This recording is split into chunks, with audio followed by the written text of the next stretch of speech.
Chapter 34. It was near Christmas by the time all was settled. The season of general holiday approached. I now closed Morton School, taking care that the parting should not be barren on my side. Good fortune opens the hand as well as the heart wonderfully, and to give somewhat when we have largely received is but to afford a vent to the unusual ebullition of the sensations. I had long felt with pleasure that many of my rustic scholars liked me, and when we parted, that consciousness was confirmed. They manifested their affection plainly and strongly. Deep was my gratification to find I had really a place in their unsophisticated hearts. I promised them that never a week should pass in future that I did not visit them, and give them an hour's teaching in their school. Mr. Rivers came up as, having seen the classes, now numbering 60 girls, file out before me, and locked the door. I stood with the key in my hand, exchanging a few words of special farewell with some half-dozen of my best scholars, as decent, respectable, modest, and well-informed young women as could be found in the ranks of the British peasantry. And that is saying a great deal, for after all, the British peasantry are the best taught, best mannered, most self-respecting of any in Europe. Since those days I have seen peasants and farmer women, and the best of them seemed to me ignorant, coarse, and besotted compared with my Morton girls. "Do you consider you have got your reward for a season of exertion?" asked Mr. Rivers when they were gone. "Does not the consciousness of having done some real good in your day and generation give pleasure?" "Doubtless." "And you have only toiled a few months. Would not a life devoted to the task of regenerating your race be well spent?" "Yes," I said, "but I could not go on forever so. I want to enjoy my own faculties as well as to cultivate those of other people. I must enjoy them now. Don't recall either my mind or body to the school. I am out of it and disposed for full holiday." He looked grave. "What now? What sudden eagerness is this you evince? What are you going to do?" "To be active as I can, and first I must beg you to set Hannah at liberty and get somebody else to wait on you." "Do you want her?" "Yes, to go with me to Moor House. Diana and Mary will be at home in a week, and I want to have everything in order against their arrival." "I understand. I thought you were for flying off on some excursion. It is better so. Hannah shall go with you." "Tell her to be ready by tomorrow, then, and here is the schoolroom key. I will give you the key of my cottage in the morning." He took it. "You give it up very gleefully," said he. "I don't quite understand your light-heartedness, because I cannot tell what employment you propose to yourself as a substitute for the one you are relinquishing. What aim, what purpose, what ambition in life have you now?" "My first aim will be to clean down. Do you comprehend the full force of the expression? To clean down Moor House from chamber to cellar. My next, to rub it up with beeswax, oil, and an indefinite number of cloths, till it glitters again. My third, to arrange every chair, table, bed, carpet with mathematical precision. Afterwards, I shall go near to ruin you in coals and peat to keep up good fires in every room. And lastly, the 2 days preceding that on which your sisters are expected will be devoted by Hannah and me to such a beating of eggs, sorting of currants, grating of spices, compounding of Christmas cakes, chopping up of materials for mince pies, and solemnizing of other culinary rites, as words can convey but an inadequate notion of to the uninitiated like you.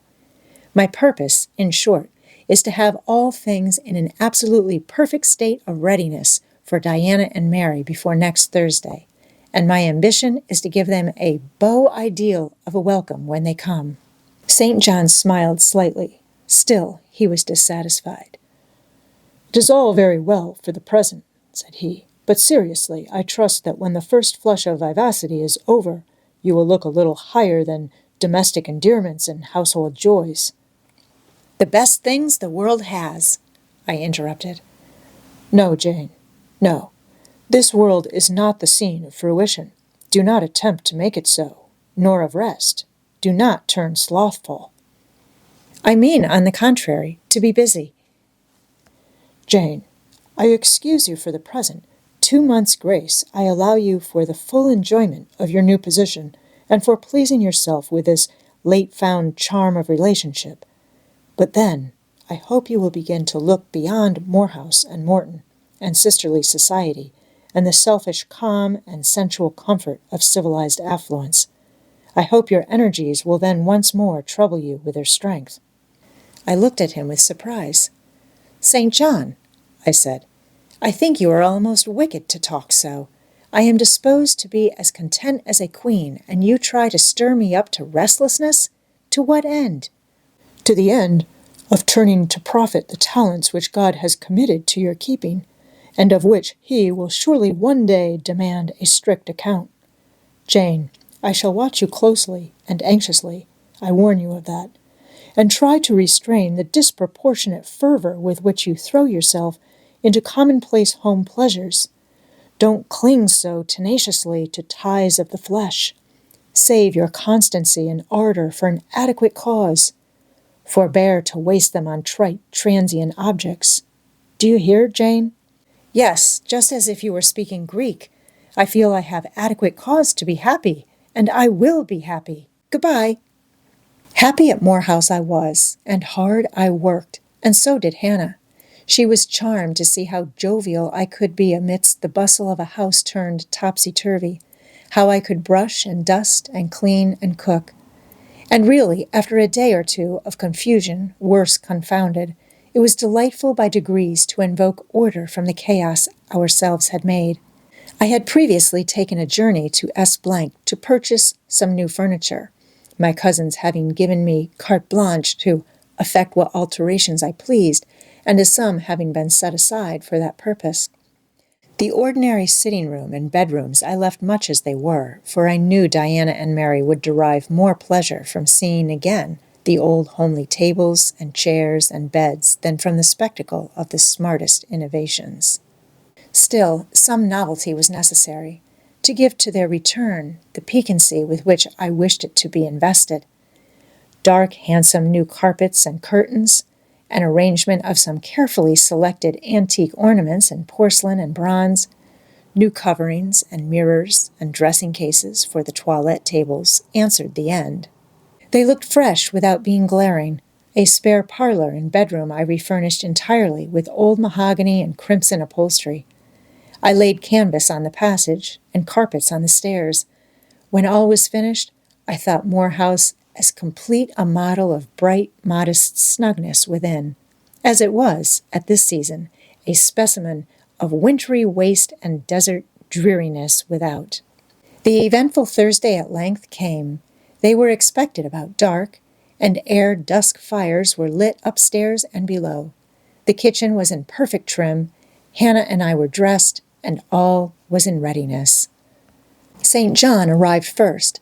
I had entreated him to keep quite clear of the house till everything was arranged, and indeed the bare idea of the commotion, at once sordid and trivial, going on within its walls sufficed to scare him to estrangement. He found me in the kitchen, watching the progress of certain cakes for tea, then baking. Approaching the hearth, he asked if I was at last satisfied with housemaid's work. I answered by inviting him to accompany me on a general inspection of the result of my labors.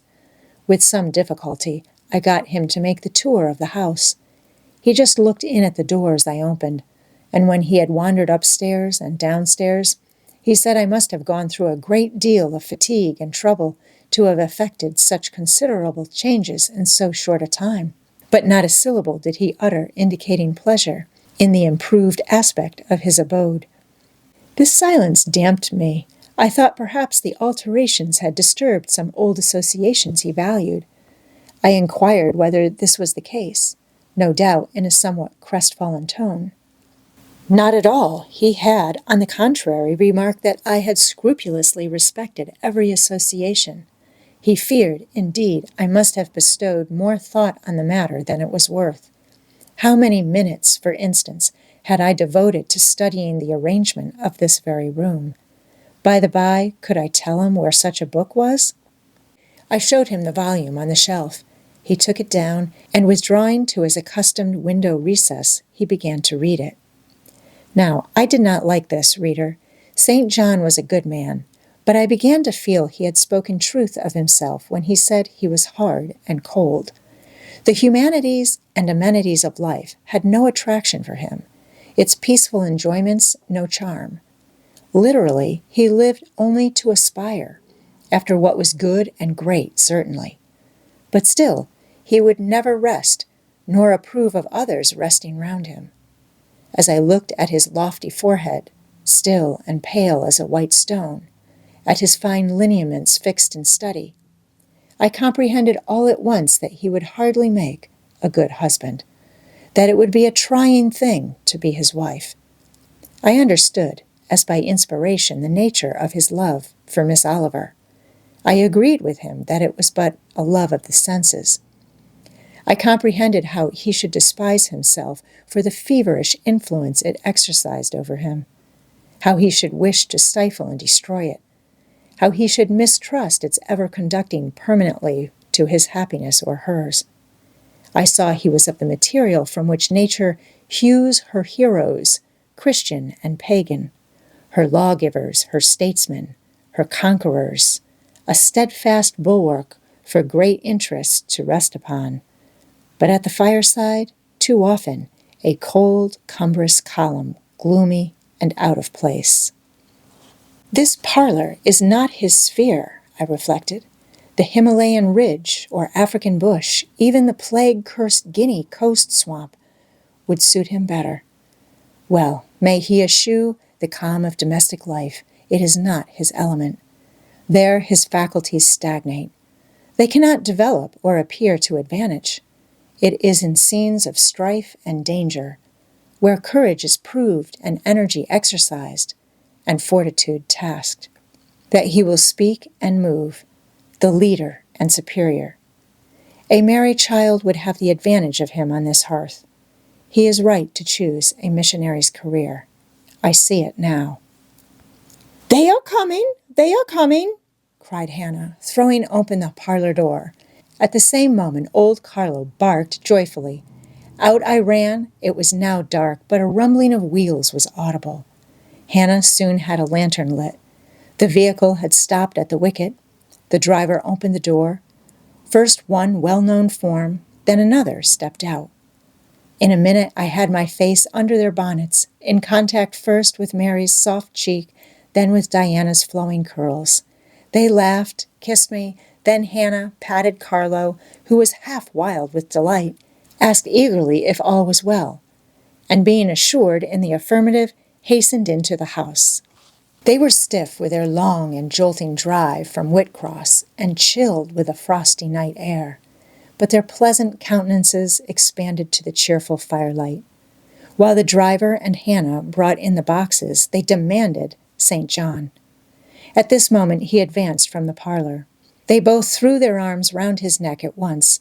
He gave each one quiet kiss, said in a low tone a few words of welcome, stood a while to be talked to, and then, intimating that he supposed they would soon rejoin him in the parlor, withdrew there as to a place of refuge.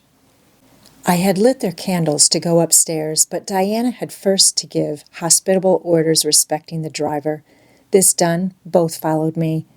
They were delighted with the renovation and decorations of their rooms, with a new drapery and fresh carpets and rich tinted china vases.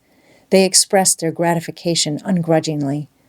I had the pleasure of feeling that my arrangements met their wishes exactly, and that what I had done added a vivid charm to their joyous return home. Sweet was that evening. My cousins, full of exhilaration, were so eloquent in narrative and comment that their fluency covered St. John's taciturnity. He was sincerely glad to see his sisters, but in their glow of fervor and flow of joy, he could not sympathize. The event of the day, that is, the return of Diana and Mary, pleased him, but the accompaniments of that event, the glad tumult, the garrulous glee of reception, irked him. I saw he wished the calmer morrow was come. In the very meridian of the night's enjoyment, about an hour after tea, a rap was heard at the door. Hannah entered with the intimation that a poor lad was come at that unlikely time to fetch Mr. Rivers to see his mother, who was drawing away. Where does she live, Hannah? Clear up at Whitcross Brow, almost 4 miles off, and moor and moss all the way. Tell him I will go. I'm sure, sir, you had better not. It's the worst road to travel after dark that can be. There's no track at all over the bog, and then it is such a bitter night, the keenest wind you ever felt. You had better send word, sir, that you will be there in the morning. But he was already in the passage, putting on his cloak, and without one objection, one murmur, he departed. It was then 9 o'clock. He did not return till midnight. Starved and tired enough he was, but he looked happier than when he set out. He had performed an act of duty, made an exertion, felt his own strength to do and deny, and was on better terms with himself. I am afraid the whole of the ensuing week tried his patience. It was Christmas week. We took to no settled employment, but spent it in a sort of merry domestic dissipation. The air of the moors, the freedom of home, the dawn of prosperity, acted on Diana and Mary's spirits like some life-giving elixir. They were gay from morning till noon, and from noon till night. They could always talk, and their discourse, witty, pithy, original, had such charms for me that I preferred listening to and sharing in it to doing anything else. St. John did not rebuke our vivacity, but he escaped from it. He was seldom in the house. His parish was large, the population scattered, and he found daily business in visiting the sick and poor in its different districts. One morning at breakfast, Diana, after looking a little pensive for some minutes, asked him if his plans were yet unchanged. Unchanged and unchangeable, was the reply, and he proceeded to inform us that his departure from England was now definitively fixed for the ensuing year. And Rosamond Oliver? Suggested Mary, the words seeming to escape her lips involuntarily, for no sooner had she uttered them than she made a gesture as if wishing to recall them. St. John had a book in his hand. It was his unsocial custom to read at meals. He closed it and looked up. Rosamond Oliver, said he, is about to be married to Mr. Granby, one of the best connected and most estimable residents in S—, grandson and heir to Sir Frederick Granby. I had the intelligence from her father yesterday. His sisters looked at each other, and at me. We all three looked at him. He was serene as glass. The match must have been got up hastily, said Diana. They cannot have known each other long. But 2 months. They met in October at the county ball at S—, but where there are no obstacles to a union, as in the present case, where the connection is in every point desirable, delays are unnecessary. They will be married as soon as S— place, which Sir Frederick gives up to them, can be refitted for their reception. The first time I found St. John alone after this communication, I felt tempted to inquire if the event distressed him, but he seemed so little to need sympathy that, so far from venturing to offer him more, I experienced some shame at the recollection of what I had already hazarded. Besides, I was out of practice in talking to him. His reserve was again frozen over, and my frankness was congealed beneath it. He had not kept his promise of treating me like his sisters. He continually made little chilling differences between us, which did not at all tend to the development of cordiality. In short, now that I was acknowledged his kinswoman, and lived under the same roof with him, I felt the distance between us to be far greater than when he had known me only as the village schoolmistress. When I remembered how far I had once been admitted to his confidence, I could hardly comprehend his present frigidity. Such being the case, I felt not a little surprised when he raised his head suddenly from the desk over which he was stooping, and said, You see, Jane, the battle is fought and the victory won. Startled at being thus addressed, I did not immediately reply. After a moment's hesitation, I answered, But are you sure you are not in the position of those conquerors whose triumphs have cost them too dear? Would not such another ruin you? I think not, and if I were, it does not much signify. I shall never be called upon to contend for such another. The event of the conflict is decisive. My way is now clear. I thank God for it." So saying, he returned to his papers and his silence.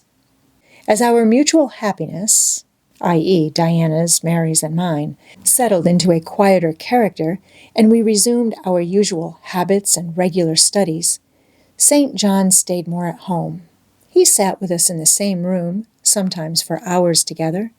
While Mary drew, Diana pursued a course of encyclopedic reading she had, to my awe and amazement, undertaken, and I fagged away at German.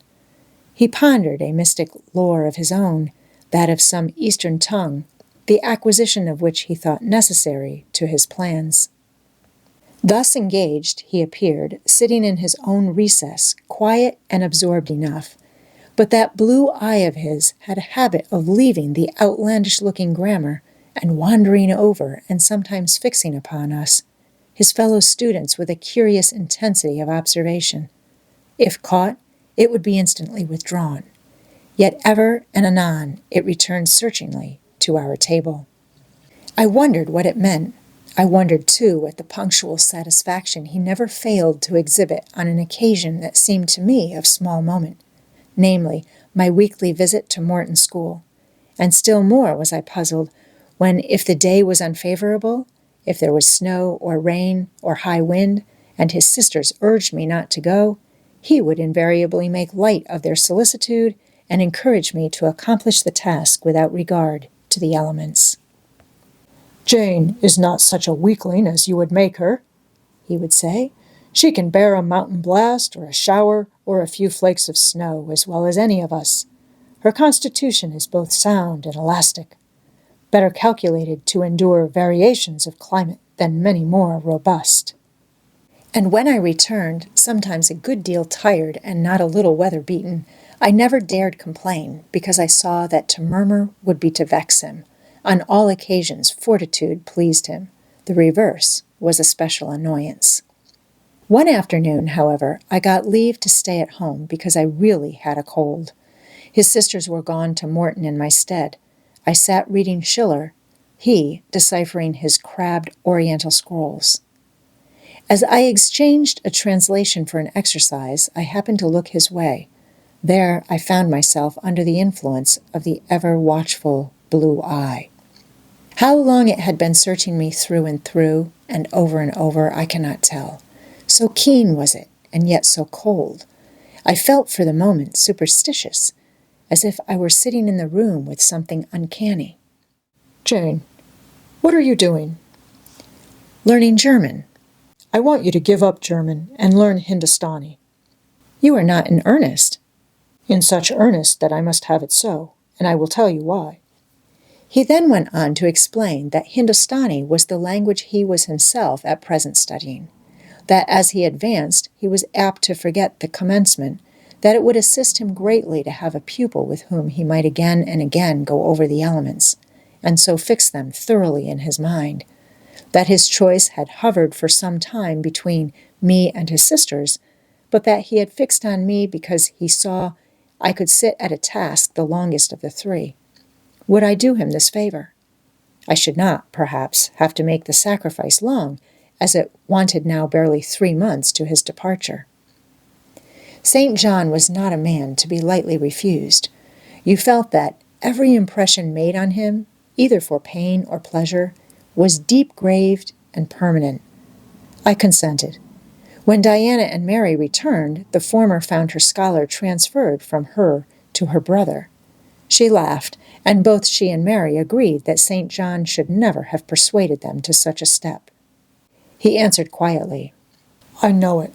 I found him a very patient, very forbearing, and yet an exacting master. He expected me to do a great deal, and when I fulfilled his expectations, he, in his own way, fully testified his approbation. By degrees, he acquired a certain influence over me that took away my liberty of mind. His praise and notice were more restraining than his indifference. I could no longer talk or laugh freely when he was by, because a tiresomely importunate instinct reminded me that vivacity, at least in me, was distasteful to him. I was so fully aware that only serious moods and occupations were acceptable, that in his presence every effort to sustain or follow any other became vain. I fell under a freezing spell. When he said go, I went. Come, I came. Do this, I did it. But I did not love my servitude. I wished many a time he had continued to neglect me.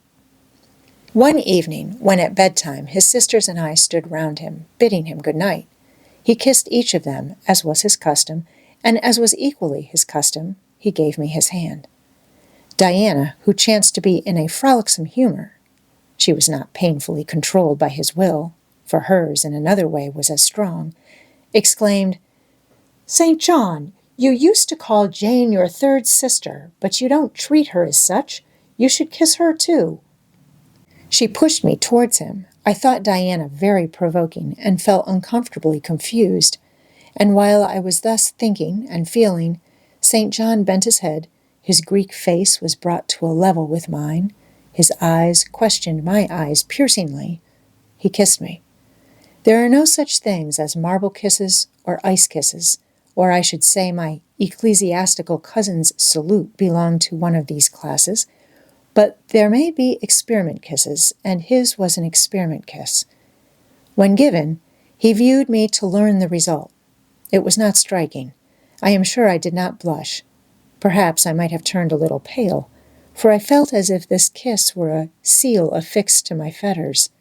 He never omitted the ceremony afterwards, and the gravity and quiescence with which I underwent it seemed to invest it for him with a certain charm. As for me, I daily wished more to please him, but to do so, I felt daily more and more that I must disown half my nature, stifle half my faculties, wrest my tastes from their original bent, force myself to the adoption of pursuits for which I had no natural vocation. He wanted to train me to an elevation I could never reach. It racked me hourly to aspire to the standard he uplifted. The thing was as impossible as to mold my irregular features to his correct and classic pattern, to give to my changeable green eyes the sea-blue tint and solemn luster of his own. Not his ascendancy alone, however, held me in thrall at present. Of late it had been easy enough for me to look sad. A cankering evil sat at my heart and drained my happiness at its source, the evil of suspense. Perhaps you think I had forgotten Mr. Rochester, reader, amidst these changes of place and fortune. Not for a moment. His idea was still with me, because it was not a vapor sunshine could disperse, nor a sand-traced effigy storms could wash away. It was a name graven on a tablet, fated to last as long as the marble it inscribed. The craving to know what had become of him followed me everywhere. When I was at Morton, I re-entered my cottage every evening to think of that, and now at Moor House, I sought my bedroom each night to brood over it. In the course of my necessary correspondence with Mr. Briggs about the will, I had inquired if he knew anything of Mr. Rochester's present residence and state of health, but, as St. John had conjectured, he was quite ignorant of all concerning him. I then wrote to Mrs. Fairfax, entreating information on the subject. I had calculated with certainty on this step, answering my end. I felt sure it would elicit an early answer. I was astonished when a fortnight passed without reply. But when 2 months wore away, and day after day the post arrived and brought nothing for me, I fell a prey to the keenest anxiety. I wrote again. There was a chance of my first letter having missed. Renewed hope followed renewed effort. It shone like the former for some weeks. Then, like it faded, flickered. Not a line, not a word reached me. When half a year wasted in vain expectancy, my hope died out, and then I felt dark indeed. A fine spring shone round me, which I could not enjoy. Summer approached. Diana tried to cheer me. She said I looked ill, and wished to accompany me to the seaside. This St. John opposed. He said I did not want dissipation. I wanted employment. My present life was too purposeless. I required an aim. And I suppose by way of supplying deficiencies, he prolonged still further my lessons in Hindustani, and grew more urgent in requiring their accomplishment. And I, like a fool, never thought of resisting him. I could not resist him. One day I had come to my studies in lower spirits than usual. The ebb was occasioned by a poignantly felt disappointment. Hannah had told me in the morning there was a letter for me, and when I went down to take it, almost certain that the long-looked-for tidings were vouchsafed me at last, I found only an unimportant note from Mr. Briggs on business. The bitter check had wrung from me some tears, and now as I sat poring over the crabbed characters and flourishing tropes of an Indian scribe, my eyes filled again. St. John called me to his side to read. In attempting to do this, my voice failed me. Words were lost in sobs. He and I were the only occupants of the parlor. Diana was practicing her music in the drawing-room. Mary was gardening. It was a very fine May day, clear, sunny, and breezy. My companion expressed no surprise at this emotion, nor did he question me as to its cause. He only said, "We will wait a few minutes, Jane, till you are more composed." And while I smothered the paroxysm with all haste, he sat calm and patient, leaning on his desk, and looking like a physician watching with the eye of science an expected and fully understood crisis in a patient's malady. Having stifled my sobs, wiped my eyes, and muttered something about not being very well that morning, I resumed my task and succeeded in completing it. St. John put away my books and his, locked his desk, and said, "Now, Jane, you shall take a walk, and with me." "I will call Diana and Mary." "No, I want only one companion this morning, and that must be you. Put on your things. Go out by the kitchen door. Take the road towards the head of Marsh Glen. I will join you in a moment." I know no medium. I never in my life have known any medium in my dealings with positive hard characters, antagonistic to my own, between absolute submission and determined revolt. I have always faithfully observed the one up to the very moment of bursting, sometimes with volcanic vehemence, into the other. And as neither present circumstances warranted, nor my present mood inclined me to mutiny, I observed careful obedience to St. John's directions, and in 10 minutes I was treading the wild track of the glen, side by side with him.